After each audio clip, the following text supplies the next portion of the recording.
everybody, good morning, it's Jean here. Jean's Block Party 2018. Block number 18. Block number 18. I'm going to get right to it today because I have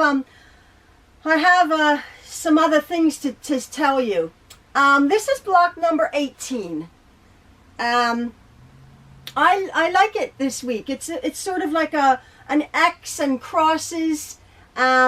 It may look complicated, literally like almost like a 9-patch configuration, and we're just making one unit, 2 units, four pieces we're making 2 units and then putting them together with the center patch. Fairly easy block, actually very easy. It doesn't look it, but it is easy. So there is our block number 18. I've used 4 different fabrics, my background and my 3 prints this week.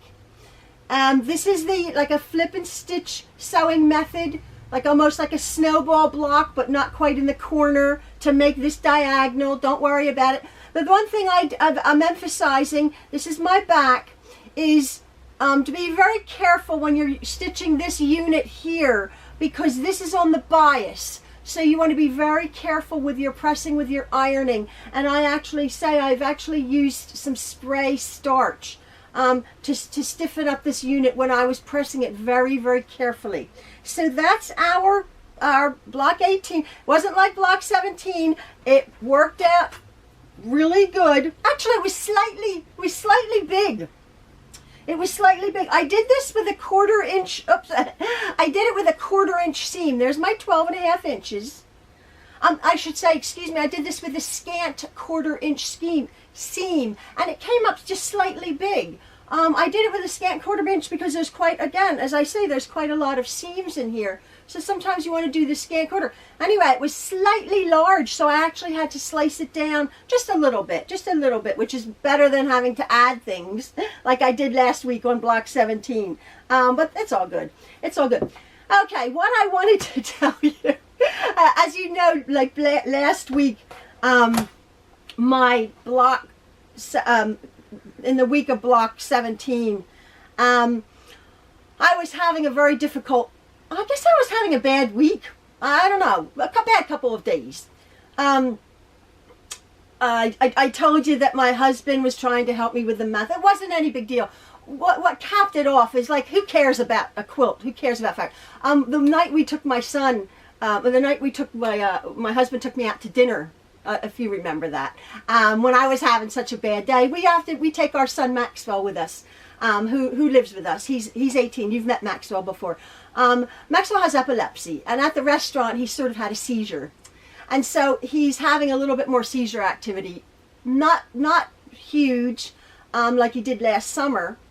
It's just very, very distressing. So we had to sort of cut our meal short. And he's had 1 or 2 episodes. He's on medication. We've tried everything. He's been on medication since he was 4. So I think my spider senses are on high alert, and I'm a little bit stressed. I try not to be, like, I'm okay. But then on top of that, as you know, I got my new camera and I got this new computer system.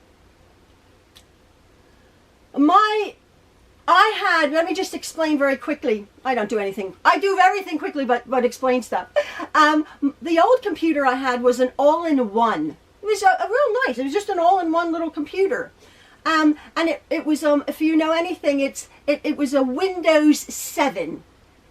And Windows 7 on this little computer that I've been using for the last 5, 6, 7 years, I don't know, it is old.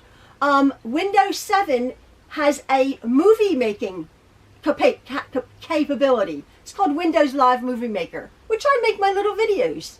And I learned it. It's sort of like a click and a drag, and then you cut it and you add the little words, you know, like I do. And then you put it together. It's a very, very, very, very, very, very, very basic film editing, movie making program on my little old computer, which I made like 120 videos. Like some of them the quality stinks, but that was my fault, you know. But like I'm getting better at it, Anyway, anyway, it was slow. The uploads were taking 45 minutes. And then to upload it to YouTube was another 30 minutes. It was ridiculous. And then the files were too big, blah, blah, blah. Anyway, so my boys, my son and my Maxwell, and is in a computer course actually. He's doing wonderfully in tech school. He actually had in the tech school had the opportunity to have a computer build. So he actually built a computer with the help of the teacher in the class for my husband at a discounted rate. So he's like, oh, I can do that for you, Mom. So anyway, long story longer, my son Francois is a computer geek person too. So he's like, don't let me help Maxwell instead of at the tech school. And he built me this computer, a big tower thing. I don't have room. I want room for my sewing machines. Anyway, I was very grateful, shut my mouth, like, oh, okay. And they're like, oh, you need 2 screens. So I have these, they bought me these 2 monitors, are they called? Yeah, these 2 great big screens, like the television screen sitting here. I should show you. Anyway, and a new keyboard that lights up. I like that. It like goes from pale green to red, and all these bells and whistles. I'm like, oh, okay, this is cool. I don't know how to turn the computer on. I got to be shown. So fine, and this screen is this big, right? So I'm doing this. I'm like, oh, okay. Where's my? I want to edit my video. I put my SD card in, in a different place, and Windows Live Movie Maker is not on this Windows 10. I have to download. Well, I don't know what that means. I have to get this program for another movie video editing program, and quite seriously, I was almost in tears because I thought, well, this is the end of my YouTube career. Sorry, folks, because I'm not stupid. I'm not a stupid person. I'm a quilter, though. I'm not a movie editor. And the program is so difficult. It's literally like learning a new language. And I could get it if I took courses, or if I could, I suppose. But my son Dominic came in, and he's like, oh, Mom, I'll show you. My boys have been so good, and my daughter, so very good. They tried to help me with my little YouTube quilting adventure here. They have lives, they have families, they have jobs. So they come in, and Dom's like, well, you can do this and do that, he put down Adobe Premiere Creative Cloud on my computer. Okay, I looked at this Adobe Premiere Creative Cloud, and I literally think you have to be a college graduate computer person to do it. And here I am, a bit long in the tooth, mother of 10, tired housewife who doesn't go outside my sewing room. All I've done is change diapers for the last 25 years and make food for 12 people. So what I'm saying is, what happened, I got so upset. And I suppose I will have to learn this thing, but it's like added stress. And you know me, no stress, no stress. And it was stressful. I was not having a good week on top of the silly blocks that didn't work out. This one worked out. This is real pretty, block 18. That's nothing to do with it. I want to continue this. But what happened was I got so fed up, quite seriously. I was worried about Maxwell. I got so fed up. I said, forget this computer. I mean, it was expensive. That my boys did it for me very, very cheap. Very cheap. But it was still expensive. So I said, forget it. Get me my little old computer. Oh, that was another thing. To add insult to injury, I had to take it up to a place called Detail Tech to transfer the data, whatever that means, from my little computer to this one. So my old computer, my lovely little computer, was in the back of my car. We hadn't gotten out. And I said to Maxwell, I'm like, where's my other computer? And so Maxwell's like, it's over here. It's this wireless thing. You just plug it in. It's awesome. So I said, put up my old computer in the other room. Just hook it up. There it is. Windows Live Movie Maker. So I'm waffling on and on and on, but I want you to understand that I'm going to be editing my movies on my old computer. And if it takes 3 hours, that's okay. I can walk away from that, and then I can do my bits over here. Because I do stuff on my computer, and I must say, this computer is fabulous. It's so quick, it's responsive, it's wired, it's awesome. It's very, very nice for the things I do. I run my little shop, and I do this and that, and I got that. But the editing, the movie editing, but then Maxwell laid a bombshell on me last night. He says, you do realize that Windows 7 will become obsolete very soon. I'm like, it won't be supported, whatever that means. So anyway, my point is, folks, I'm going back to my old computer. I'm like, well, that's not happening any minute soon. So I'm okay with editing my videos on my old computer. I have to learn this new program if I want to continue this, because I have no option. To make a movie, I have to learn it on the computer and edit this film. But I was saying, I'm not a movie editor. I'm a quilter, and I was finding this too hard, and it wasn't fun. And I want to continue making my little videos here, but I hope you understand if, well, not if I don't. I want to, but maybe if I don't, I don't know, because I'm sort of, my darling Maxwell, he's like, I'll learn the program. And he is like computer literate. So, but he came in last night, and, he's autistic and he has epilepsy, but he's clever, and he's so lovely. He's so lovely. The other day I was crying, and he came up in my room. My husband had given me a massage, and he came up in my room, Maxwell. I have essential oils. I like essential oils to keep me like, I wasn't I was like, So he's like, can I put the essential oils on your feet to make me sleep better? He's such a darling child. He's not a child, he'll be 19, but he's so lovely. Anyway, he was the one that interrupted last week, right? Remember Block 17? I babysat my little grandchildren. They were lovely. Oh, the one, Cosette, she's like a chunky monkey. I'm like, I must be getting old. I had a baby on my hip for 25 years, right? And I'm holding this grandkid, and I'm like, oh my goodness, kid, you're really heavy. Put you down. Anyway, so that's my tale. That's my life. I hope I can continue this. I have to learn this silly program. I have to learn this whole new thing. As I was saying, oh, that was another thing. Real quick, I wanted to shut down my computer. I know how to shut down a computer, my new one. So I'm like, I went to the bottom little thing, and I clicked it, and all the stuff came up. And I'm like, well, where is the, shut down, restart, sleep or something. I'm like, where is it? Just to shut down the stinking thing, right? So I call in Maxwell, and I'm like, Maxwell, how do you, because I have to shut the computer down. I'm like, Maxwell, how do you do this? How do you shut the computer down? So he sat down in my chair, this is my sewing room. He sat down here, and he's like, and the computer went off. And that got on my last nerve. I'm like, Maxwell, start the computer up, let me sit there, and what the heck did you just push? What the heck did you just do? And again, I feel like an idiot. And I'm not an idiot. This is, I've said it all along, this generation's brains are wired different. My kids can do a video game for 6 hours. I take about 10 seconds, and literally my brain, and I'm saying to Maxwell, maybe that's why you have epilepsy, that's why you have seizures.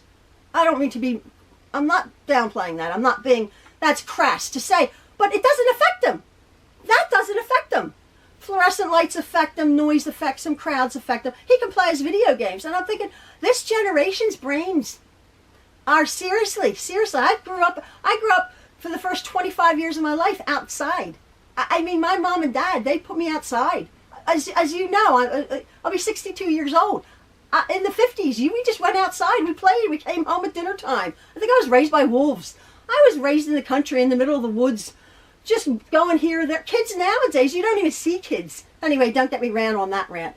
Anyway, so he sat there, I digress. He went to the computer, and I'm like, show me. So anyway, there's this where I went, in the corner, this little, with all the stuff that comes up, on the tiny, tiny, tiny little icon, he says, click on that.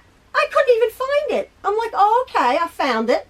After he showed me, I clicked on it, and then this little tiny menu shut down. But he went, bzz, bzz, and I'm like, okay, mouse, click.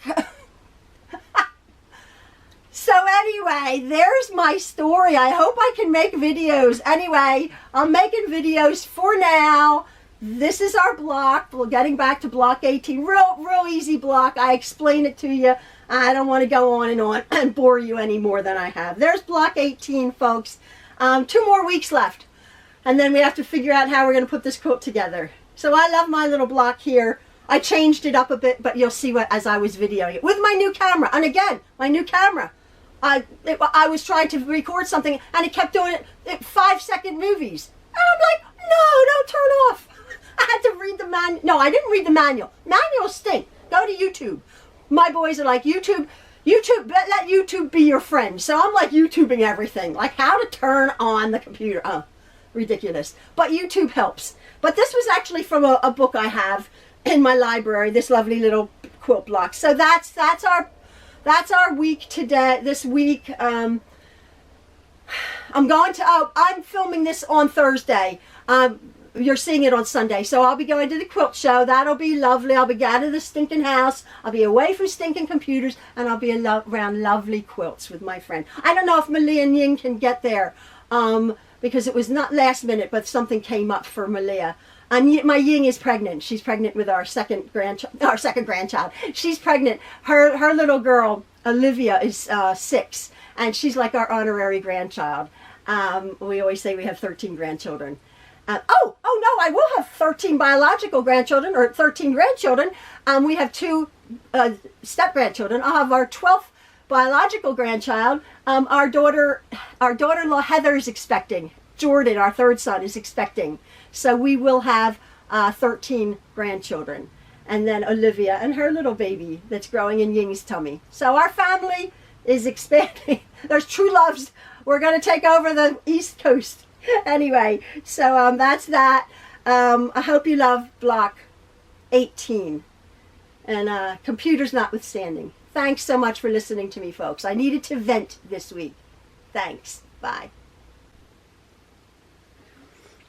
For our sort of Xbox here, Xbox, we're going to be, I've already cut my things out, and we're going to be using 3 of our print fabrics and 1 background square. Now I'll start with the cutting instructions. I've already cut these out. Starting with the cutting instructions for our background square, our background. What you're going to be needing is 1 2 7/8 inch square. The 7/8 is on your ruler. The 7/8 is the little line right before the 2. All right.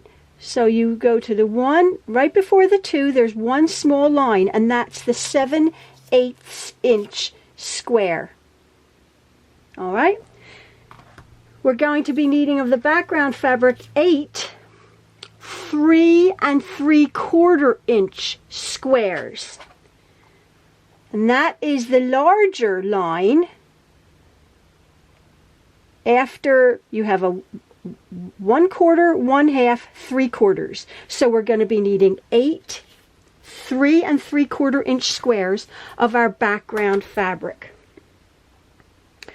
Of our large cross X fabric that I've used my red print, we're going to be cutting 4 5.5 inch squares of our X. And then of the cross fabric, we're going to be needing of my black and my green 4 2 7/8 inch squares. of the black and 4 2 7/8 inch squares of my green. So that is the cutting instruction for block number 18. I'll show you what we do next. Basically, this block has 2 units. The white and the red X unit, and then the green and the black cross unit. And what we're going to do, and then the center square. That's it. And then, so we just have to construct that unit there, and then this unit here, and then put it together with the center. So what we're going to do right now, I'm going to take this over to the machine, and with our 4 2 7/8 and our 4 2 7/8 black and green squares, we're just going to literally chain piece these together. We're going to put right sides together, and we're just going to, just with a scant 1/4 of an inch. This is very important. A scant 1/4 of an inch is just slightly less than the 1/4 of an inch, as you know. We're going to, because this has quite a few seams, this block, so we're just going to be stitching right down a scant 1/4 of an inch, our 4 2 7/8 inch squares. I've actually arranged my squares here. We're sewing this one unit, the right sides together, the black to the green, with a scant 1/4 of an inch. And I've actually sort of made my units right here with the black on the top and the green on the bottom. And as I was saying, we're going to be wanting to sew this a scant 1/4 of an inch. Now that is a little bit smaller onto the inside, like a thread width smaller than a 1/4 of an inch. And the way I can do this, the chain piece, I can just very slowly, carefully put that under my presser foot. Each unit that I've put together, and I'm just sewing that a scant 1/4 of an inch on all 4 units. Scratch that together.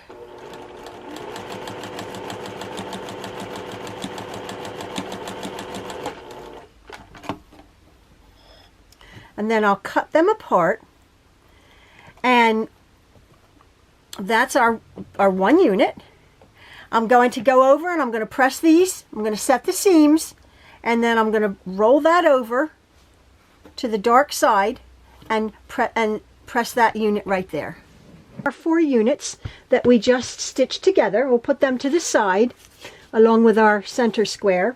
And what we're going to be doing now is we're going to be creating our red cross unit.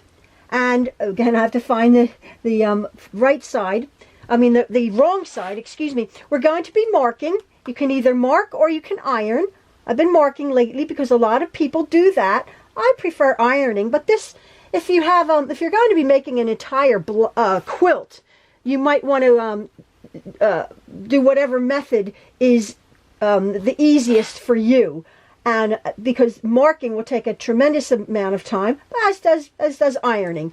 So whichever method you're comfortable with. On the wrong side, I am going to mark every single one of these white 3 3/4 inch squares, fabrics. Oops, my pen. Right from diagonal corner to diagonal corner.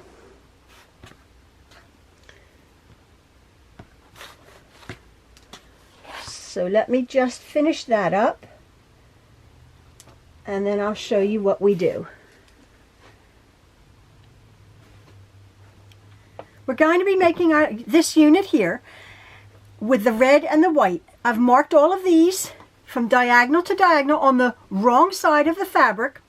And we're just going to be making, again, we have to orient this properly from the middle of the block to the middle of the block. We're basically making a large sort of snowball unit, but we're ending up with that stripe of the red, if you remember that.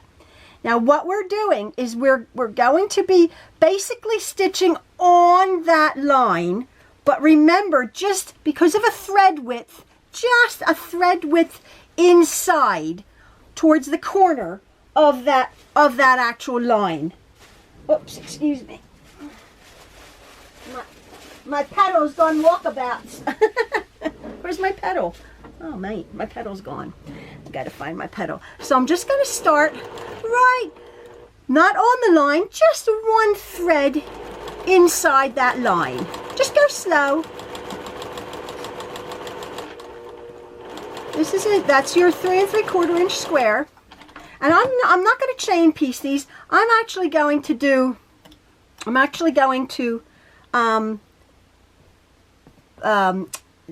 do one block at a time.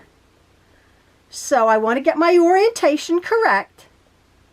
Now again, remember what we can do to make, so we don't waste fabric. We can sew another line, and I think I'll actually do that on this unit. If you remember, we're going to now, there is our block, but this is a lot of fabric that's going to be wasted. So I'm going to actually stitch away about 1/2 inch from that marked line, and then that will make a sweet little half square triangle that I can use in another project. And we don't waste that corner. So again, you don't have to do this. You can just, because what we're going to be doing is we're going to be trimming away. What we're going to be doing is we're going to be trimming away this piece, corner piece here. Now we've sewn, all right, now I've sewn 2 lines, but what we do, if you don't sew that inner line there, you just want to trim this away, this piece here, 1/4 inch away from that line that marked line. So we end up with a half square triangle, 2 of them, sweet, but what we also end up with is a perfectly formed block, like that. And that's what we want to do. So I'm going to continue pressing, setting my seam, and this is on the bias, so you want to be very careful just to roll that over. Actually, it rolls over. I'm going to take my time, and I'm going to actually press it to the dark side. The way sometimes you're like, well, the fabric wants to go that way, and often I will say, well, you know, the fabric's going that way. But in this case, because this is a red on a white, I don't want any of that shine. So I will take the time and the effort to push that, to actually press this over to the dark side, to the dark red. So I'm going to be finishing all my units, and I'll end up with 8 of my little half square triangles that I can see for another project. Just to give you a little hint, just finishing up my squares here. I've just pressed one. As you can see, I've pressed it over to the dark side, and I've actually given it a little bit of spray starch just to stiffen it up, because this is on the bias and you want it to end up nice and square. And the way you can do that is I've just stitched this unit here. I'm going to stitch my other bit to get my half square triangle. But what you want to do if you're not going to be doing that, and if you're going to be trimming that right now, is you want to just flap this over. And you want to make sure that you have a nice square. You want to make sure you orient this piece of fabric here. You want to make sure you orient your corner squares on any snowball block really lovely and square. And you really sew them well from inside corner, the center corner to the center corner here. Very important. So before you trim that away, if this hasn't been sewn exactly square, then you could take this apart and make sure it's oriented perfectly square. The object obviously is to have a really lovely square here, having put on our corner blocks wherever they may be oriented in any kind of this stitch and flip method. So just take an extra second to make sure with your pressing that your block is lovely and square. I have my units that I've sewn together. Basically just 4 units there and 4 of these units here, which I've shown you. And I've configured them into our block.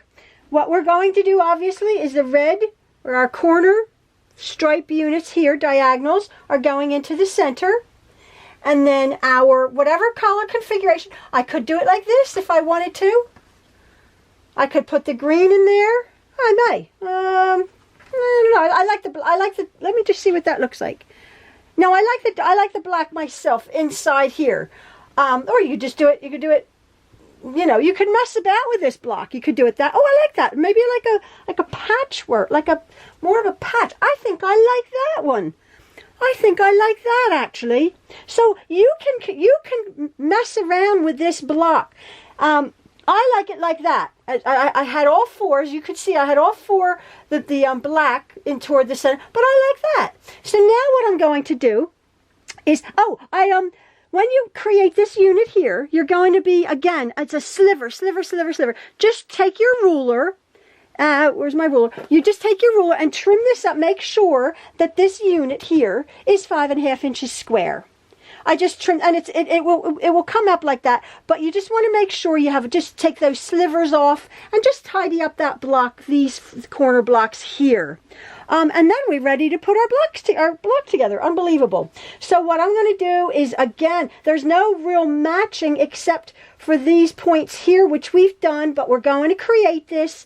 We're going to make this, we're going to stitch over a scant 1/4 inch, because this has quite a few seams. Just do a scant 1/4 inch along there.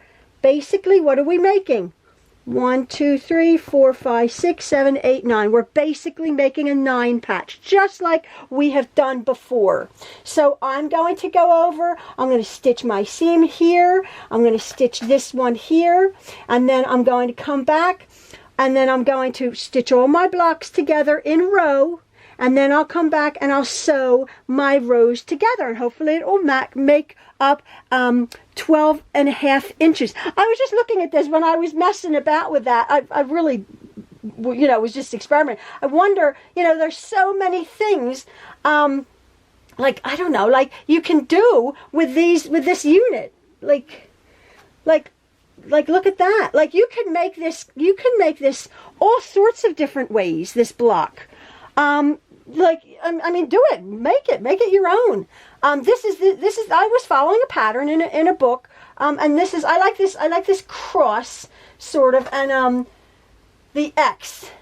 I like that, but interesting. I'm gonna change up my black and my green and make it really pop. It almost looks like a flag. I like this. So I'm just gonna stitch my units together and then stitch my rows together, and my block will be done. I'm at my ironing board, and what I've done is what we've done with every single 9 patch that we've made in this whole block party is I've gone over to my ironing board, and I've set my seams, and each row my iron's freaking out. Each row gets pressed, each seam gets pressed the opposite way. So on our top row, this seam here, I press to the outside. I press to the outside, going away. The inner seam, the middle row, I pressed this seam, all of them coming inside. And wide, and then here's this block here, and that will match up. And then again, my third row, I press these seams here, again, to the outside. So then, when we go to put our blocks together, we can nest. All we're nesting on this block is 4 seams. 1, 2, 3, 4. And then our block is done. So what I'm going to do is I'm going to go over to my sewing machine, and as you can see, I have made that seam go this way, and made that seam go that way, and look how beautifully they nest right together. So I'll put a pin there, and then I'll come along here, I'll put a pin there, and they nest right together. And I will sew a scant 1/4 of an inch right along this top seam here, attaching my top row to my middle, and then I'll do the bottom row into the middle, and I'll have a perfect block. Hopefully it'll be 12.5 inches square. All right. So ta-da! There is my block. Oh, I think it's pretty. I love it. And as you saw, I changed this up. This is actually is a very versatile block. Yeah, I like it. I like the cross and the heart and the X. And let me just go. Let me see. Hold up. See, I haven't done this. See if it's 12.5 inches. It's oh, it's slightly big. It's a little bit big. How about that? There's my 12.5 inches across here. But on the top, I don't know if you can see that. Let me just see this here. See if that's in the frame here. There's my 12.5 inches there. My 12.5. It's just a slightly big on the top. So actually what I'm going to do is, it's big over here. I'm going to, and actually it's a little bit wonky there.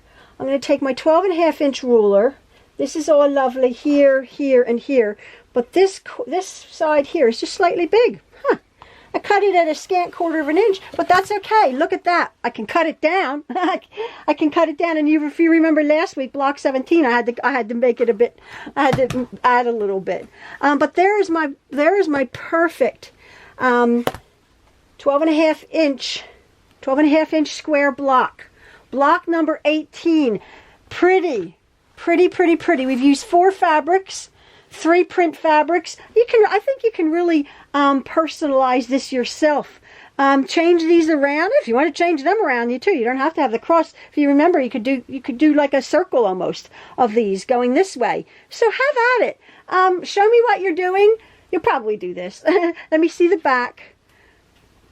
Yeah, my back is lovely. I've ironed everything where it should go. I ironed these over here. I ironed all of these inside, and this is a really lovely flat block. I have hit it with spray, starch, and sizing or whatever it was, or water, whatever, to make sure that these edges here, which are on the bias, stay nice and square. You don't want to be messing. You don't want to be messing with these edges in here by doing it too much without some sort of stabilizer. So I just hit it with some spray. So I hope you love it. Block 18. Yeah, block 18. Pretty. I think you'll enjoy making that. It's a very simple block. It doesn't look simple, but it is a simple block. So again, folks, thank you so much. Block 18. Wow, we're getting there. All right, see you later. Have a lovely day. Bye.